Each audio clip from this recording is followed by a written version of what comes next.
Welcome, gentlemen, to the Week 10. Wait.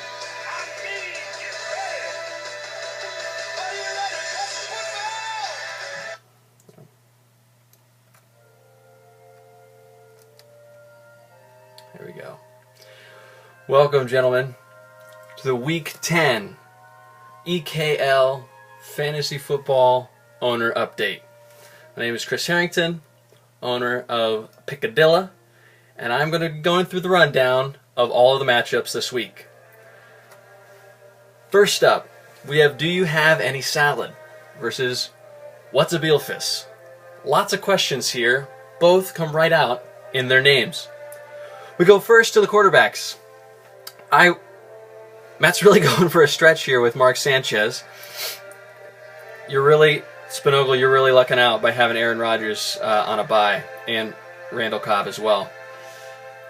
I think that if you look at the starters here, we got Cam Newton against Denver, Eli Manning against Cincinnati. Eli's not been doing very well right now, but I would say he's better than Sanchez. I'm going to give Spinogle the quarterback matchup here, and Matt's got Matt Ryan, who really could go off. It could be a shooting match between the Falcons and the Saints, but otherwise I'd give Spinogle the quarterback edge in this one.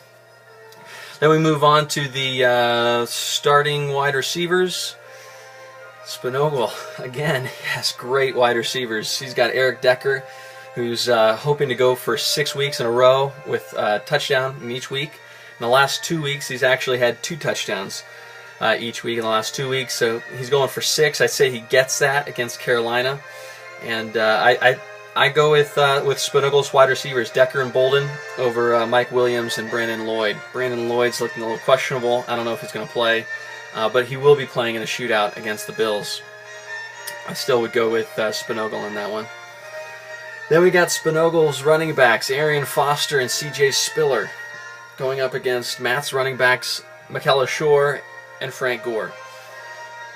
You know, normally I would go with Spinogle's here just on the fact that he has Arian Foster in there, but Arian Foster is going up against the Chicago Bears, and although he's a really good running back, I really think the Chicago Bears are great this year on defense, and so I think they'll be able to stop him, or at least hold him down to human levels as it comes to running backs. And Frank Gore's going up against the St. Louis Rams, and he's coming off a bye week, so I would say that Frank Gore, LaShore, they're gonna end up being better than Arian Foster and C.J. Spiller. I know I'm going out on a limb on that one, but I'd go with Matt's 2 starting running backs.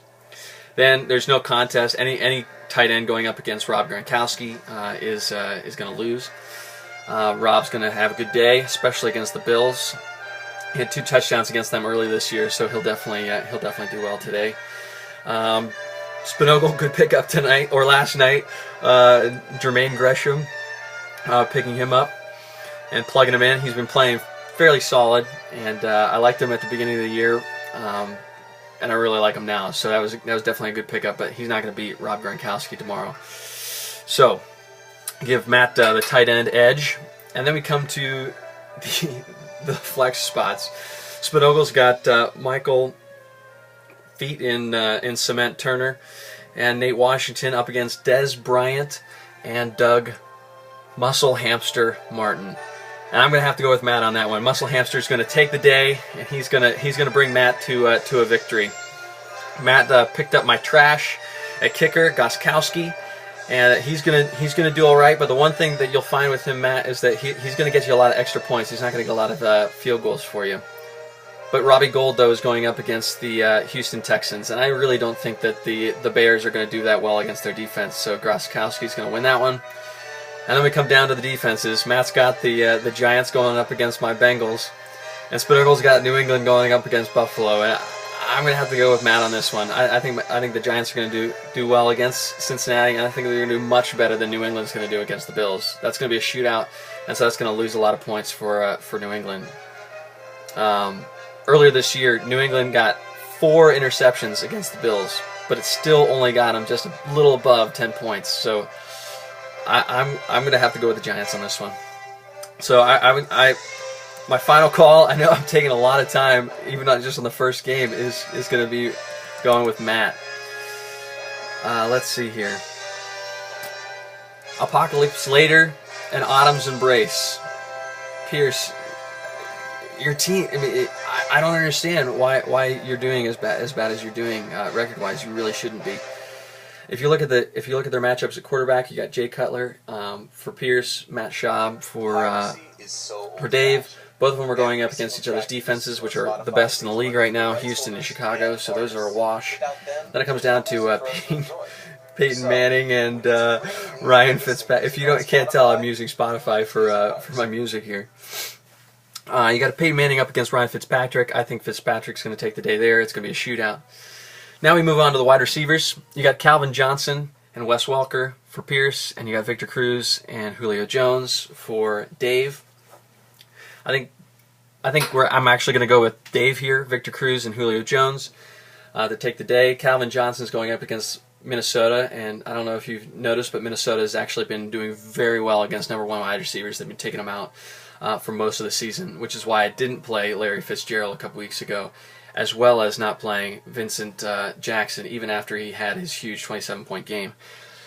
And it actually proved to be right. They ended up taking him out of the game. So I'm going to go with Dave on this one for his wide receivers.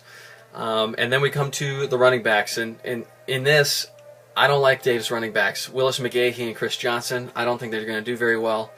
And so I'm going to go with Pierce and his Ahmad Bradshaw against Cincinnati. But Ray Rice is going to be the one that's going to actually win it for him when it comes to running backs. Tight end is a wash. Tony Gonzalez versus Antonio Gates. Both are gonna do well in my book. Then we come to the flex spot. We got Hakeem Nicks, who hasn't been playing well of late. So a surprise play for Pierce, although he really could only put in Stevie Johnson maybe, or Jonathan Dwyer might actually be a nice flyer to put in there, Pierce. But Hakeem Nicks and Benjarvis Green-Ellis up against Marquise Colston and Miles Austin. I'm going to go with Marquise Colston and Miles Austin in that one.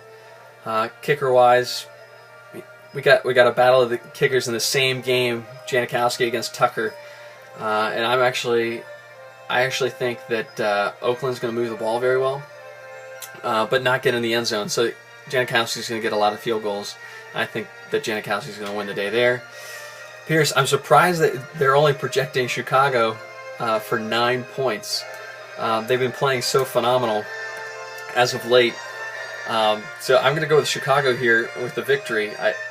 They've been averaging well into the 20 points for the last 5-6 weeks. So I'm going to go with Chicago. And I think at the end of the day, you're going to have Pierce get the win, go to 3-7, and Dave is going to come in with a loss. Let's move on to the next game. 4-6s versus Deep Googler. Going into today, Deep Googler is already up 18-9. 18 points coming to Andrew Luck. 12 of those points coming on the ground as in touchdowns, which are taken away from my Vic Ballard. Thanks a lot. But 18